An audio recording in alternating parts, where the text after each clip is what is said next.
We as parents would try to work hard to give our children life that we didn't have. Isn't it true? And oftentimes we try so hard, we focus on providing them, we focus on the secondary things, and we miss out the most important thing that our children need. And that is our presence.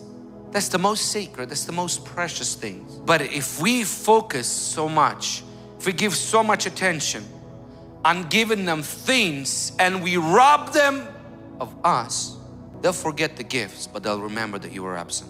Don't try to compensate with presence for the lack of your presence.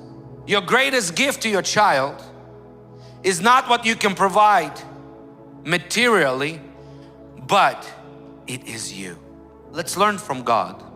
God did not give us things, He gave us Himself.